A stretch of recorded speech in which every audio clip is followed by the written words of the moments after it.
Okay, good. चलिए मैं देखती हूँ फिर okay. I guess. Hi, Fatima. Hey, Dani, how are you? I'm so Hi, sorry for all of this. Don't worry, no problem. These things happen. They happen all the time. Okay. Well, it was really something. Anyhow, I'm so sorry for all of this, Dani. I'm so glad to have you here. I wanted to have this little session, but this is getting a bit delayed. Anyhow, so we have a few people right here as well. I think we can see that. And this is also going live. I'm like really excited and happy today, Dani, because personally, yeah. You want to say something, Dani? Okay. Is there a lag in my voice? No, I don't think so. I think it's your computer. Okay. Let me just. Right. Mine seems okay. Let me just. No, it's fine. It's fine? Okay, everyone, I'm going to introduce you to our guest. First of all, I'm going to tell that I'm the Senior Vice Chairperson, Read Pakistan. And well, Dani is here with us. I am super excited, Dani, for this session, especially because you are here. Not one reason to it. Now, as the interview is going to go on and we'll have your answers and feedback on the questions that we have for us, I think it's going to be really, really wonderful. Everybody is going to love it. I am sure about that. So for the people who don't know Dani, let me introduce you a bit to my guest, my really special guest. And Dani Amirah Mundy has worked on ELT, that's English language teaching, everybody. So people who don't know, she's been in this industry since 1998. That's like a really long tenure. She is currently a trainer, she's a lecturer, a writer, and obviously a consultant as well. So she has delivered a lot of, I'm sure, Dani, that you've told a couple of people. And for people who don't know, she has delivered as a teacher's trainer globally from Singapore, Malaysia, then South Korea, Sri Lanka. And I'm sure that the list goes on, Dani, if I'm not wrong. It does, yeah. Yeah. Great then. So, well, first of all, Dani, welcome to Read Pakistan. I am personally grateful to you that you have come here and as in be with us on the picture on the screen. This is really amazing. We will definitely learn a lot from you. I've got a couple of questions that a lot of people are interested in, especially the professors and the lecturers who are dealing with this. Not just that, I am, because I'm a linguist myself, I've done my MPhil in linguistics. So this is also my genre, and I would really be interested in the answers that I'll be getting from you. So today, we have a couple of questions lined up for you, Dani. And so starting up with the first, what is the greatest impact of a trainer's teacher? Of a teacher's trainer that can be there and that can make a difference? Okay, really good question. I think the most important thing as a trainer is to show your passion when you're teaching. It's without doubt the most important thing, because if you have 20 people in a room or maybe 100 people in a room, how you interact with them will determine whether they're more successful on the course, whether they're engaged and interested in what you're talking about. So I think you've got to have that for your subject is the most important thing, because people will see straight away that maybe you're not that interested. So I always stand up, I'm always moving around, I'm very interactive with the people that I'm training, and that always has a huge effect on them, beneficial. That's wonderful. I think I completely agree with you, because unless you don't have that right single body language, I think it's going to be really difficult for people to actually feel interested in you. Now, the second question, it's a simpler one, but I want your personal input in this. Why have you Okay. been selecting? I mean, why have you been thinking, and why have you really selected this field, this genre? And well, you have to give three important basic reasons why you chose this, genre for being a professional in this. Okay. I think English is a global language, so it's quite an important subject. Globally, everybody wants to learn English, so it's quite important for that reason. Secondly, cultural reasons. You get to meet so many cultures, whether you're teaching in-house in your country or whether you're teaching around the world. And socially and culturally together, you learn so much about other people, and I think they would be my three top reasons. Oh, that's wonderful. That's actually very true. Well, this reminds me, no, not that it's in the list of questions that I had in mind, but well, you've Okay. been going around in the world and you've been to so many countries. Mm-hmm. Where do you actually think that Pakistan is going to fit into the picture? As in, have you had the same response from Pakistani people while you were, Mm-hmm. interacting with them, or is it different from the world? I want your special focus on Pakistan in this question. Okay. Okay. I love coming to Pakistan. I've been many times and have visited many different cities, Lahore, Islamabad, Karachi, and I'm always blown away with how passionate the teachers are. They're always so involved in the sessions, which doesn't happen sometimes in some places around the world. They have so many questions they want to ask me as well, and they just get involved because I try and make my sessions very interactive, and they're quite happy to get up and to move around and do many different things. So I've always been amazed when I come to Pakistan, not just with the teachers, but with the students in the schools as well, because I've had the opportunity to visit many, many different schools. I think the teachers always say they like the interactive aspect of the sessions because sometimes they feel that that's lacking sometimes in Pakistan. And you can see they're so passionate and they take away so many ideas, and they're always so thankful as well. So yeah, I think the Pakistani teachers that I've trained, and I've probably trained more than 3,000 teachers in Pakistan. They've all been amazing. That's wonderful. Do you think that in the coming 5 years we have a good prospect of teachers learning a lot? Because this sort of a dilemma is coming into Pakistan. I'm talking about how we know Pakistan, So there's this sort of a dilemma that teachers are not given proper training sessions. So what happens is that they lag at certain things, and then when you talk of global uniformity or something that can teachers in a different way, then we lag a bit. We don't have the right tools. We have faced problems when it Yeah. comes to English language, and so on. So the list goes on of problems. What do you think you would say for those Mm-hmm. teachers who don't have that toolkit with them? Yeah, no, and the points that you've just raised are exactly the same points that the teachers always say to me when I deliver training in Pakistan. They say we don't often have thorough training, practical sessions. So I think there needs to be a lot more element about practical sessions that instills confidence in the teachers and looks at things in a different way. And I think when you have someone coming from a different country, sharing perspectives, it's such a valuable resource tool because things culturally are done very, very differently. Obviously, I'm a specialist in English language teaching, which is perhaps different in methodology to some subjects because part of it is about engaging our learners, creating that motivation, having an interest, playing that interest with the students. So I definitely think more of a practical element maybe in teacher training would be a really good element in Pakistan. Yes, I think I would completely agree with you, Dani, on that. So, okay.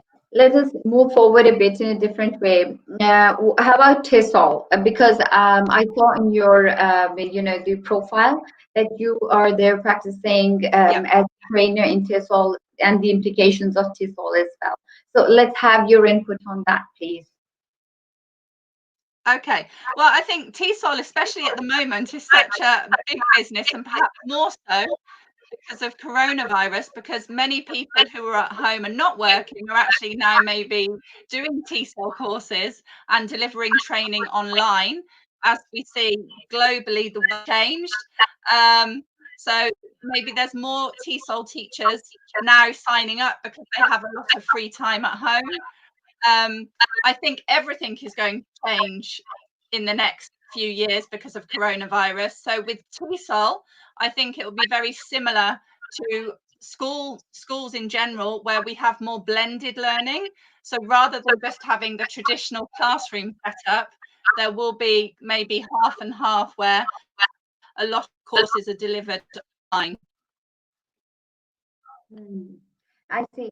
So you basically think that TESOL is working more its way, through COVID than as compared to other things, definitely. I think a lot more people are signing up because it's beneficial to maybe people who are at home and want to just gain some extra skills and knowledge. So they're partaking in TESOL courses. Maybe for university students who are unsure about their career and move and what they want to do. So maybe they might take a TESOL course to expand their CV and to travel and so forth. So it's a really interesting profession to be in.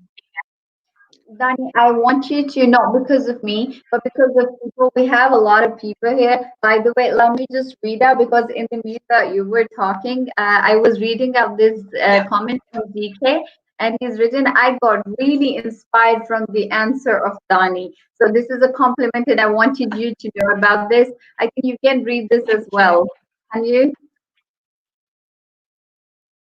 Can I see? No, I can't. No.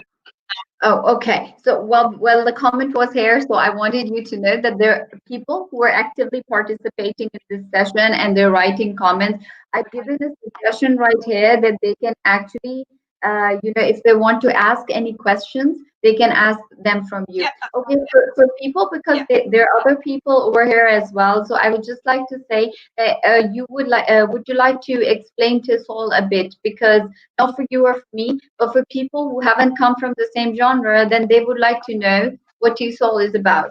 So how about just giving 2 minutes to the explanation of TESOL so that we get better knowledge? Okay. So TESOL is teaching English as a second or other language. And actually it's quite complicated because there are many acronyms that we use to talk about English language teaching. So some of you may have heard ELT for English language teaching, maybe TEFL, teaching English as a foreign language, or TESOL, as you were saying, Fatima, teaching English as a second or other language. They're all under the same umbrella. Sometimes there's differences culturally. Some people use TEFL, some use TESOL. And it's about delivering English globally all around the world. And teachers either maybe teaching online or maybe working in private language schools. So that's quite a big part of TEFL and TESOL, picking English classes, maybe after school in the evenings. Many people taking exams. So I'm sure some of you will have heard of IELTS, one of the most popular English language exams. And often TESOL will also incorporate, if there's students that want to come to the UK and study, then obviously they need to be taking these exams to enter into a British university. So IELTS is probably the most common one. But also just the fact that English is a global language, we see more and more people learning English every year. Sometimes it's for pleasure. Sometimes maybe they have to because of their job. So obviously English in the workplace, many companies around the world have an English only policy. If you think of very big businesses where they only use English, so it means more and more people will need to study perhaps business English. So when we talk about English, it encompasses many other areas. So we've got business English, academic English, and then in some countries it's almost a requirement to have a certain standard or level of English to be employable. So many students might take Cambridge exams, for example, to show that they are B2 or intermediate level or upper intermediate level. And I think nowadays with the internet and how much social media in our life, English is used so much on the internet as well. So this will only increase people studying and learning English. That's true. That's actually true. It's a universal language. It's like a, it's like something which is viral now. So languages are important, but English language has its really has its way made through everything. So so the next question that we have is that what is your opinion is the biggest responsibility of a teacher's trainer? This I want to know personally from you, Dani. What do you think as a teacher's trainer? Okay, from me. Okay. I'm sure if you ask other trainers, they may be different in what they say. But I always think the most important thing, again, as we were talking about before, is your passion. It's so important. When people are watching you and partaking in activities, they need to see that you are, 100% engaged in what you're doing. You have a real interest for what you're doing, but also you can really have really good skills talking with people, because obviously you have to explain different things. So your motivation is hugely important. At the end of my training sessions, the majority of the time, everyone says, we can see you love your subject because you're always smiling, you're very energetic about it, very passionate about it. I think when I stopped being passionate about it, then I would stop the training. That passion and motivation is really important, and engaging. So if you're delivering training sessions, you have to be engaging your learners. It's really important. So you would say motivation, you would say engaging them into something, and that's probably the most, the biggest responsibility of a trainer. I think that is very true. Okay, tell us about now something. Let's bring it down to Read Pakistan, Dani, because I want your special focus on Read Pakistan. Okay. All these things are very good because obviously these were things that I had my special interest in. Now I'm going to bring you down to Read Pakistan. So I think everybody over here knows about Read Pakistan. For those who don't, Read Pakistan is working upon establishing interest in reading habits and inculcating the habit of learning and reading in people. This is not just related with children. It's related with everybody from 0 till age whatever. So this is something that we're not just providing libraries, we're inculcating the habit of reading. So for people who don't know, this is the definition that we would rather go, the motto of Read Pakistan. So keeping that perspective in mind, Dani, tell us about strategies. Strategies how to engage children in reading. Okay, so we have to have strategies in place, because whether children are reading in their own language or whether they're reading in English, we will always have children who are reluctant readers, who find it difficult to read. Maybe it's very difficult to pick up a book, or they think it's quite boring. So we need to think out of the box and think about strategies we can use to really help them want to open the book and start reading. So we need to think, I always say it's like Captain Hook. Okay, so that hook, as a teacher or a trainer, we have to get that hook into our students to get them really interested in reading. So perhaps sometimes, rather than just opening a book, think about all the different activities we can do before we start reading, so then they become quite interested and motivated to pick up the book. The other thing I think is quite important is many students don't like a typical storybook. that's beginning, middle, and end. So we need to think about different genres and different styles that pupils can read. So often non-fiction is really good for maybe students that don't like a story at the beginning, middle, and end. So don't always like storybooks being the only thing for reading. Actually, if we're getting our students reading, anything they're reading is going to be beneficial.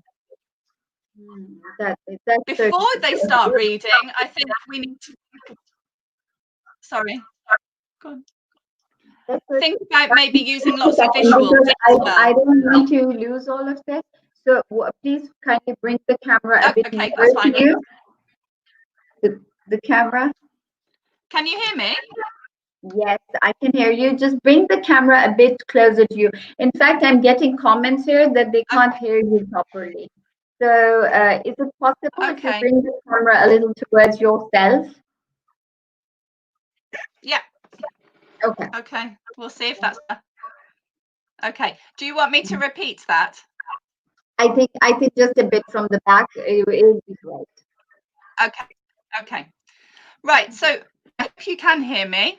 The most important thing is about getting a hook to really get the students interested, because so many students don't enjoy reading and they may say it's boring or something. So we need to think about ways to motivate them. So we can do that by thinking about different genres of reading rather than maybe just a storybook all of the time. So think about maybe using non-fiction, because that could be much more appealing to some students than having a book with a beginning, middle, and end. So that's one idea that you can use. And actually think about reading. Any reading is positive. So it doesn't have to just always be the whole book. We can take elements out. Another thing is personalization. So what do your students really enjoy and what motivates them? This is difficult if you have a class of 30 students who are all very different, but we need to think about what really interests them and try and bring that into reading elements within the classroom. And obviously learning styles. Every student will learn in different ways. Some are kinesthetic and tactile, or some are quite visual. So if we can bring some of these strategies into reading, especially for pre-reading tasks, then that can be really beneficial. So lots of visuals that you can use to engage and motivate children before they start reading can be really, really useful. So think about what they enjoy, what they like, how you can use that in your lesson.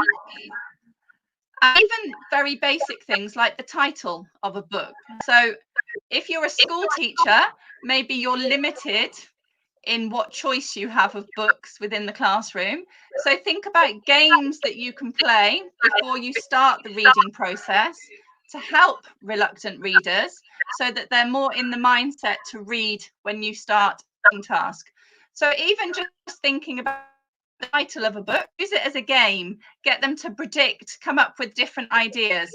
Most children's books will have lots and lots of pictures on the front. So use that as a tool to get them talking, to share ideas, because when they're doing this, they're focusing on the book and the subject, but maybe not consciously so much. So when they start reading, if they are a bit reluctant, it creates that safe learning environment because you've done some work previously. They've understood some vocabulary. They know something about the book. So maybe the reluctant readers are less fearful picking up a book and reading it. That's wonderful. The other thing, I think we have ZK online, and ZK, that actually sort of answers your question as well. That how, so in the middle, ZK asked the question that how we develop reading habits in children and otherwise. So basically, this is the kind of thing that probably he was looking for. But Dani, I would like you to also put emphasis on how to develop reading habits in adults. Not just children, but also in adults. Okay. So, yeah. And then you have Asad. Okay. Okay. Well, you answer this question when we'll take more. Okay. Okay, so reading habits, as you said, are so important. And I think we need to start them from a very, very young age. So we have that routine where we always read. So I have 3 children and I've read with all of them every single night because they know that it's nearly bedtime, read, and there's that expectation of reading. This is important for younger learners. So when they go to kindergarten and they go to school, they already know the feel and the touch of the book. They're used to it. And with adults and maybe teenagers, it's more difficult. And I would go back to the point that I said before. It's got to be about personalization. What do adults or maybe younger adults enjoy that will help them to read? If you're not interested in a subject, it's very difficult to read about it. So really tap into, even if it's something like they have like fishing, then find reading related to that topic because you're creating that engagement as much as possible. And I think maybe sell the benefits of reading. When you're older, it's something great to do to relax. When you're young, it's amazing for your grammar, for your vocabulary, to recognize things like punctuation, maybe. So if you're a regular reader, your vocabulary generally will increase massively. So you become a more confident speaker. Your writing will be better. So it really encompasses all of the skills. And with adults, it can be difficult because I think nowadays many people rely on internet and social media. So there's not as much reading. Some adults prefer maybe ebook rather than a traditional book. Again, take into account learning styles. So some people would prefer to listen to a book. So you could combine it to try and create more of an interest. So maybe listen to something first, so you're a bit more familiar, and then read through. So I think we're lucky nowadays that we have so much exposure to so many different types of reading. We just need to choose what's best for us as individuals, what will keep us interested, and really think about personalization at every stage. I think that really does help. Yes, it does. We have Asad Farouk who's asking how to turn social media addict children to book readers. Now you have to give at least 2 to 3 tips how to turn. This is actually really, really a big issue all over the world. How to turn social media addict children to book readers. Okay, really, really important question, Asad. And I can speak as my role of a mother with children who are more addicted to computers. Just try and make that time all the time to read. So I've incorporated it into our day. So yes, they can have some time where they're on a computer game or something, but we have set routines where during lockdown, I've become mum and teacher. So they've had to read in the morning and then they've had to read in the afternoon. Think about maybe shorter sessions sometimes for reading. Because if you ask them to read for an hour, that's quite a long time. So I would keep the pace quite. So maybe do 10 minutes of intensive reading, stop and do something different, then come back and do some reading, especially for the reluctant readers, because if you say read for 2 hours, they're not going to do it.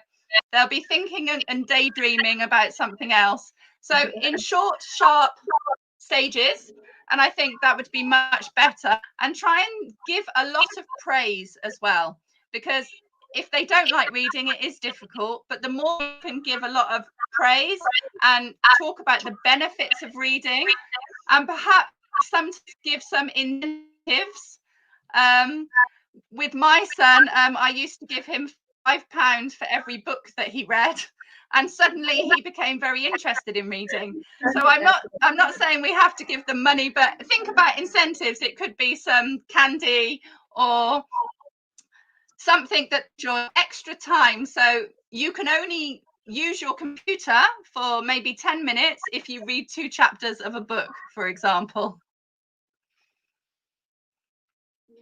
That's just simply great. Okay, so we have Yusra, and she is saying that I need to enhance reading for my 1.8 boy, which is like probably 1 year, 8 months boy. So she wants to Okay. enhance reading for. Yeah. Okay. I think you're really lucky actually, because if you want to enhance reading, you've picked the perfect age, because 1.5, if you can really set them on a good reading level at this age, they will be brilliant readers later on. Think about things that are very tactile and kinesthetic. So I'm sure in Pakistan you have similar books to we have here in the UK. We have even books that the children can put in the bath. So you can use it as a reading tool in the bath. It's plastic, it's waterproof, but the idea is the same. There's pictures, there's words, they're turning the pages, they can play with it and get the feel of the book. So I think at this age, really get them used to the feel and idea of the book in different ways. So maybe if you're using pushchair, have a book that you can have on the pushchair, so they're always kind of looking at different books. A play area in your home where there's just some books that they can touch and look at. They can do it on their own and with you, and make a comfortable area, like a reading area. So in my house, I don't have a big house. We have quite a small house, but I have a small reading area with all of my daughter's books and some bean bags on the floor. And we just go and sit down and relax together. She picks up a book, she chooses it herself, and we sit and read, because it's a very informal setting. It's very relaxing and quite different from a classroom situation. I think for a child who's very, very young, take advantage of books that are made of different materials, get them touching it as much as possible, repeat it constantly, and use the visuals as much as possible, because storytelling is brilliant with younger children. Yes, yes. A little technical question I have there, Dani, for you. So this is Shivram Okay. Scott asking, what is the best or reliable method of training need assessment? Training and assessment. Yes, training need assessment. I Okay. think she's to herself. That's She's quite also an taking. open-ended question,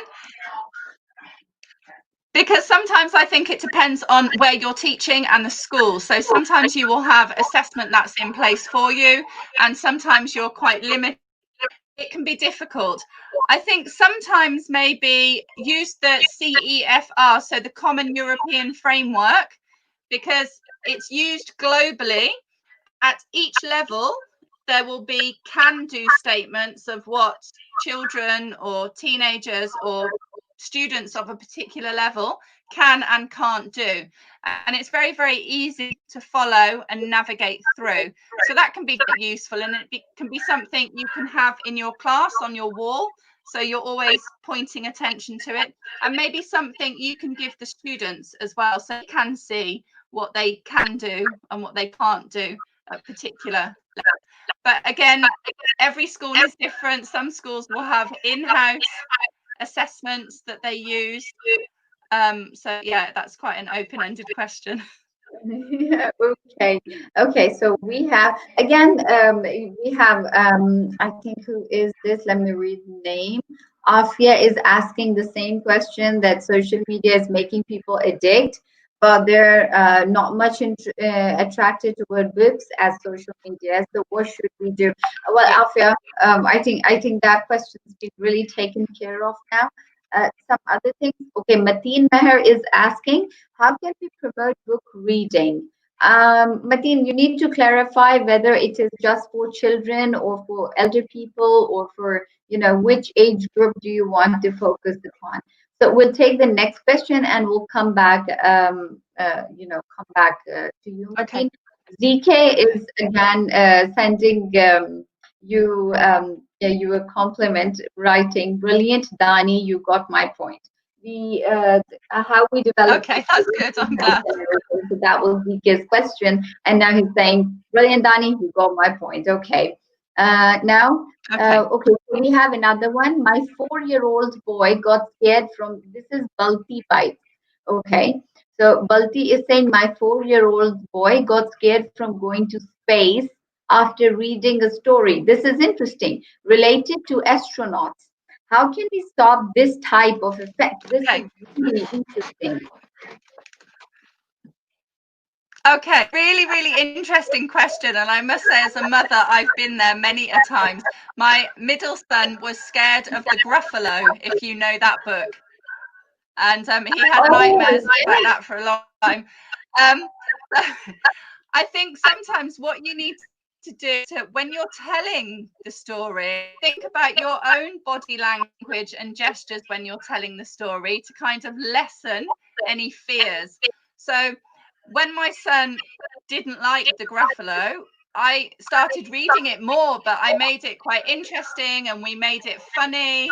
And I was lying to try and make that he wasn't scared, because some of these books are quite important, especially things like space, because that's a big school topic and kindergarten topic as well. So just think about how you're telling the story. Think about maybe the intonation in your voice and how you're using your voice, because how you're telling the story will have a big impact on your child. And again, maybe look at all the different pictures and talk about all the positive things that he likes within the book to bring the fear factor out a little bit. But yeah, this is very, very commonplace with much younger learners, especially at 4 years old. Sweet. Okay, we have a question from Rose Azim. So Rose thinks that maybe I'm going out of point, but I wanna ask that to you, Dani. Well, okay. Think that English language will lose its importance till 2050. Well, this is something. So basically, Rose is thinking that English language is going to till 2050, and he wants your input on the same. Okay. Phew. It's a difficult question because we live in such an evolving world where things change very, very quickly. But actually, on a lot of the TESOL courses I deliver, we have sections on English as a global language. And actually, it seems to be doing the opposite. It seems to be getting bigger and bigger because of the internet and social media more than anything, and business. So I think 2050 is probably a little bit too premature to show any massive changes. Maybe in the future, further than 2050. Who knows? It might change. Some people say maybe Chinese will be the next global language. But I think at the moment, then English will kind of stay as it is.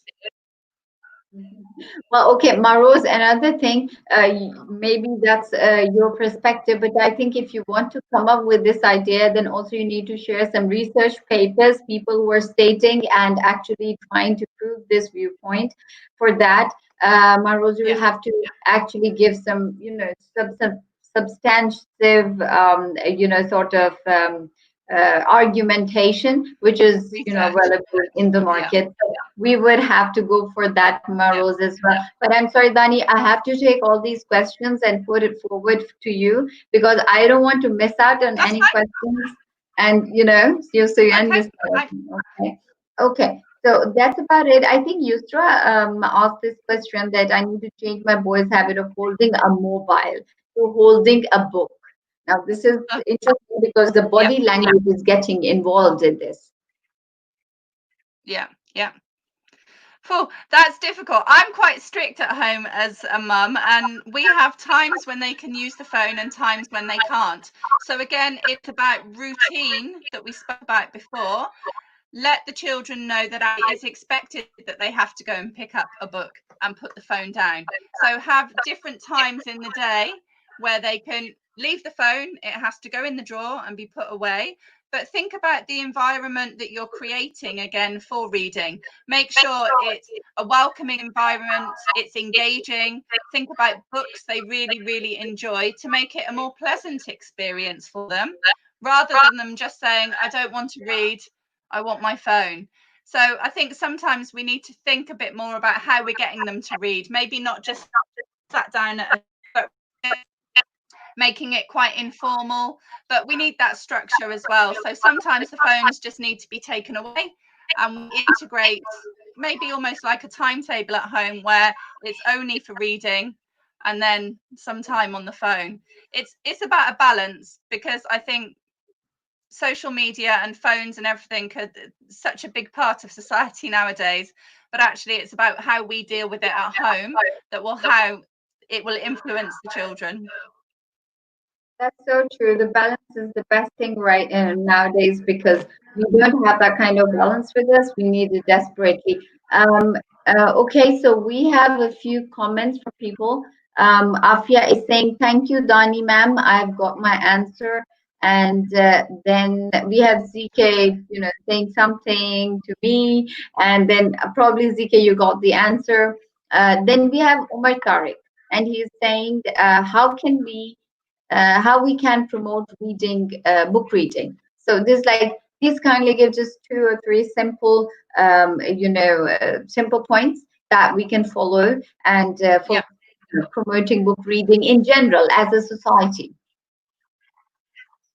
Okay, so again, I think we need to think about all the different types of things that we can read and make sure there's always that huge selection, and think about personalizing it again to the maybe personality of the people who are reading. What things do they enjoy, the same as before? So it's looking at things that will engage them and things that will keep them interested. So it's things like that that will really keep them motivated as much as possible. And maybe start to promote things like book reviews, for example. So people sharing ideas together. So if somebody reads a book, they can say what they liked and what they didn't like about it. And that might encourage the next person to read or not read, and so forth. So we have a lot of book sharing here in the UK. So when I read a book, I always give it to some of my friends, and when they finish with their book, they pass it to me. So we talk about different ideas, and then we to each other, to really help keep reading and keep focused on different books. And I think nowadays, with the use of the internet, it's very easy to see which books are kind of maybe the best sellers at the moment. You can go on and find an author you particularly like. There's so much information that actually could be positive using the internet to get us to read more, and to look at maybe the best books of 2020, for example. Yeah, okay. Dani, you're cutting a bit, there's a bit. Now I think it's fine. Yeah. Okay. So, okay, this is great, Dani, because as a person, you're right that we need to exchange and we need to move the books in circles so that we can use them. Balti Bites is saying, thanks for the answer, Dani. That's for you. And Asad Farouk is also saying the same. Thanks, Dani, for answering. ZK is saying, I am really enjoying the session. You missed on ZK. Okay. And Farooq Dal, our chairperson is also here. He's saying going great. Yeah, we feel the same way, Dal Sab. Okay. Okay, so now we have Shahabuddin here. He says, Shahabuddin is saying, shall emphasize be more over storytelling or self-reading for children. Okay, this is interesting. He says we should be focusing on storytelling, or we should just self-read to the children. Yeah. Okay, really good question. I think you have to think about the power of storytelling. Storytelling can be an amazing tool if you're all talking together in the classroom. Think about things just like how you use your voice and your body language and the actions that can really help the children be engaged. And I think often we need to do a lot of storytelling and reading together before we can do self-reading, because actually maybe they're reluctant to read, they don't want to read. So the more that we can be positive with great storytelling sessions, maybe you focus on the visuals, you focus on noises and sounds, maybe you dress up according to the topic of the book and make it interesting and engaging to give them the love for reading. I think then any self-reading sessions will be much more accessible and more motivating. So everything is about motivation and engagement. We've got to really help learners because many don't enjoy reading or they might find it difficult. So how we present reading in the classroom will determine whether we have a class of readers or maybe a class of non-readers. Oh, that is such a great tool, Shahab. So you have got your answer. You will be involved in, your body would be involved. You would be interactive. You would be telling a story. You can dress up like one. You can make faces, and they'll be liked or disliked, and then you can sort of let people read or turn them into non-readers. So thanks for that, Dani. Now we have another thing coming up. Okay, so who else is asking? Let me just read out. Okay, Sabahat Latif, is it okay if we read books through summary on or on YouTube or Google reviews and stuff like that? So basically, she wants to know that do we need to go through a proper book? Should we be going through a proper book, a proper, sort of a? I think I would just say a proper book. She's actually referring to A books, whole book. or we can just go through a summary or a YouTube or a Google review, and that would be enough. Okay, I think it really depends on what you want your students to do with that information, because in some subjects they need to read the whole book in its entirety. So if you're using Google reviews or summaries, really think about how you're going to use it and what is the learning objective for it and how is it going to be useful for your learners. And again, pick things out that are really interesting. And think about how you could use visuals with it to make it more suitable for different learning styles.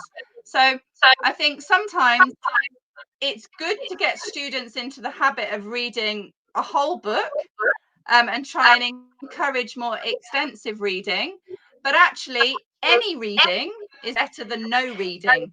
So if we are using summaries and other forms, as long as they're being exposed to some reading, then that's always going to be positive. Wow, that's wonderful. Okay, I've got this one comment from Alim Bori. He's saying, great session. Bilal Asif is Okay. saying the same. He's saying, great session. It's my favorite live session. I really enjoyed. And thanks, ma'am Dani, for answering. All these compliments are coming for you, No Dani. problem. Shahabuddin says, Okay. well said. Thank you so very much. And then we have Shahabuddin again saying a good strategy for promotion of reading among youth is book clubs or book meets. Do you recommend such groups and meets for children? Yeah, I don't see why not. I don't know how it is in Pakistan, England. We have many after school clubs, and some of them might be book reading sessions, for example. So I think anything that you can do to encourage children to have a love of reading is positive. Again, think about maybe having an area that's very relaxed where they can come and read, quite an informal session. But yes, absolutely. Okay, so Umar Tariq is with us. He's saying how to develop children from picking positivity out of books. This is something. Well, Dani, what do you think? Picking positivity. Okay, so I think it depends on what type of book you're reading, but if you've got books with characters, then you can really focus on character analysis. And that sounds very difficult, but you can do that in a very, very simple way. So think about maybe some characters that have very positive influences, for example, and think about all the adjectives that we could use to maybe describe the positive qualities or characteristics, and build up an idea of each character using keywords, ideas that the students think related to the character in the book. So sometimes with positivity like that, it's about really focusing on characters within the book and expanding on that, especially with vocabulary, to help them really understand and give them a better insight. That's so true. Another thing, I think, Umar, what you can do is connect them with live characters. We have so many positivity around us and so many positive people. Yeah. We can connect them with, Yeah. the characters in the book as well. Okay, so Yeah. that's Omar Tariq. That was his answer. Now we have Arshad. What should we be read to children more, fiction or non-fiction? Okay, brilliant question. I think it depends on the child, actually. I don't think there's a right or wrong answer. So I have 3 children. I have 2 boys and a girl, and both of my boys didn't enjoy reading. So for them, non-fiction was perfect. It wasn't a story. I could still get them to read and go through the reading process, but they didn't want a fairy tale like Cinderella or Rapunzel, for example. So think about, again, motivating the children and their personal tastes. If you think they would prefer to read non-fiction, that will be much more beneficial for them because it's something they might enjoy and they like facts and figures and numbers and things.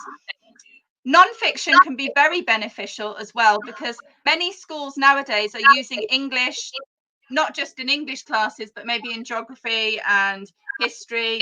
So non-fiction, if it's an English book being read, can be really useful in other subject areas. A story is brilliant. There are so many different stories you can have at any age and any level. We just need to be checking all the time that they're understanding what they're reading. So if we're giving children a whole story, we need to be looking at what activities do we do before we start reading to them motivated and thinking about the topic. We keep stopping when they're reading to make sure that they're understanding and do some fun games and role plays and activities to think about the topic of the book and vocabulary. I want to finish reading as well, do lots of different activities to make sure that they've understood, because a whole book, how much are they actually reading? So we need to be checking that all the time. So non-fiction or fiction, it will depend on the learning styles and whether maybe they're reluctant readers or not, I would say. Dani, I'm sure that you are not, I'm sure that you're tired, or it would be great if you're not, because there are a few other questions coming up. I'm going to sort out a few important ones too. Now we have, okay, so fiction. I think, Ashad, your question of fiction or non-fiction is very nicely, replied by Dani. Now, Shahabuddin is asking, what do you consider the best genre for children? We have seen fantasy books as most read by children. Fantasy. Yeah. Well, Prince and Princess, I think. Sort of a thing. Yeah, sometimes. I don't think there's a right or wrong answer, because if you have a class of children, every class will be different in what they like and don't like. The beneficial thing is nowadays we have so many different books. So I do a lot of training for Penguin and Ladybird, and you've got fairy tales, traditional stories, fiction, non-fiction. So I think nowadays we're very lucky as teachers and parents that we have so many that we can use. Again, you have to find that hook, like I said at the beginning. What story or what book is going to interest your class the most? So it's a balancing act of personalities as well. Okay, we have Farooq Dal, who's like the chairman of Read Pakistan, and he is saying, please shed light on importance of bedtime stories, please, and also cultural bedtime Okay. stories in UK, Europe. You know. Okay. Bedtime reading is probably the most important thing that you can do with your children, because it's something great to do with them. It's brilliant for their vocabulary. It's a very special time for a parent and a child. It's excellent for routine as well, because the story takes place before they go to sleep. And it really helps lay the foundation for school, getting them used to the whole idea about reading. So in England, we read very, very early with children. Even when they're babies, we read before they go to bed. My daughter-in-law, and I read to her every night. She now chooses the books that she wants to read. And I think because we've done it on a regular basis, what I've noticed is now she doesn't want one book. she wants 3 books, 4 books, or 5 books, because she enjoys the time. It's a one-to-one time, so they have their, attention from the parents, and she just really enjoys the reading process. So we pick lots of different books. Some might be funny, some might be related to sleep and going to sleep. And because she's starting school in September, I've started to introduce some books that are maybe at a level for her, just to get her ready for reading at school. But it's so important. I think in the UK, we would say it's part of the day. So the bedtime reading is part of our everyday structure and routine. Oh, that's great. We should actually make that as a routine in Pakistan as well. Sabahat Latif is saying, thank you so much, ma'am. Dani, I got my answer. Really amazing session. Good vibes. Okay, and Shahabuddin is Okay. also thanking you. Thanks, Doc. Mr. Arshad is thanking you for so much for elaborating it so nicely. His question. Shahabuddin has a question actually. What are some interactive activities you would suggest in making reading more fun? Well, Shahab, I think Dani has answered this question, how we can make it more interactive. And Tayyib Said says, how can we promote others to get information through reading articles? Promote others to get information.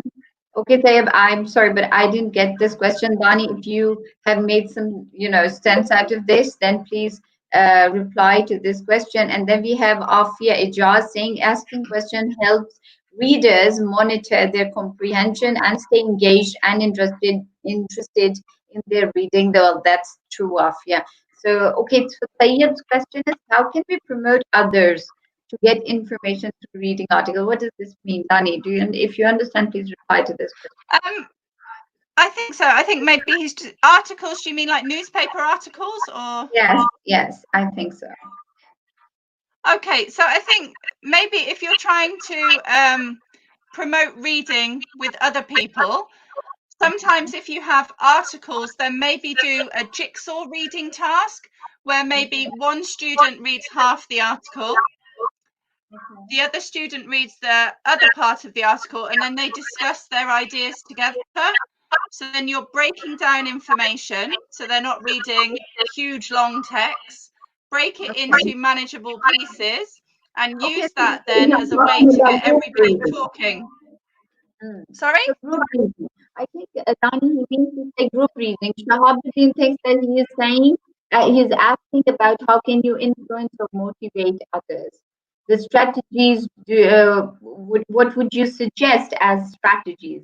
So we have Aiden saying the strategies. How would you, what strategies would you suggest for promoting reading? Aiden, okay, please, Dani, answer it. So, well, basically, Dani, we've taken a lot of your time. I'm so sorry, but this session was really going amazing. We have so many people who are, giving input. I'm so glad with everybody here, and I'm so happy. I'm personally going to thank you all for, being with me and Dani and being here in this live session. So thank you very much. Dani, please, last question that we have is that Aiden Hashmi is saying strategies that you would suggest for influencing or motivating people, others. Okay, I think motivation is hugely important. And obviously, we have 2 types of motivation: intrinsic motivation, which is built into us to do something, and maybe extrinsic motivation that comes from external factors. What we need to be as parents and teachers is really getting our students to have intrinsic motivation. So think about how you're presenting reading in the classroom. Think about maybe at the beginning, use the title of the book to talk about it. Use lots of pictures. Use the back of the book, the blurb, which is a very short summary, to discuss different ideas, so that maybe if they don't enjoy reading or they're unsure of the topic, by doing all of this, by the time you open the book, they're more inclined and more motivated to read because they have some prior knowledge. So something we say quite a lot in English language teaching is activate schemata. And very simply, activate schemata means draw on students' prior knowledge to help get them engaged. So think about the questions that you could ask before you start reading, where it's an inclusive answer because there's no right or wrong answer. You're just asking for prior knowledge. So it's an inclusive activity that gets everybody engaged and hopefully will really help then with motivating them to read. I think that solves the whole problem. Well, Dani, I am so grateful to you. I'm sorry that we've taken so much of your time. The session started late, everybody, so sorry for that. But I think it was worth each bit. And seriously, I've loved this session myself. Dani, thank you so very much for your input. This is definitely something really brilliant. Everybody's going to enjoy it because we've recorded this session as well. So we're going to share it later on our page. So this is going to be really brilliant. And this has been a really wonderful time. 1 hour just passed by. I think I've taken more than 1 hour of yours. And I'm so grateful. Right, not a problem. Your time. Okay. So by the way, before we go, we have a few comments. Shahabuddin says, "Thank you so very much, Dani, for such enlightening session. Definitely enlightening." And he's saying, "Moderate. It's wonderfully moderated session. Thank you very much, Shahab." Aiden Hashmi says, "Really informative session. Thanks, Miss Fatma and Miss Dani." So, well, thank you, Aiden. And then we have Afia. She's saying, "Thank you, Dani, ma'am, for such superb session." So, Dani, I think hats off to you. Thank you so very much for your time. Thank you everybody for your time. We loved it. Thank you. Take care, everyone. Okay, thank you. All right. See you then. Bye.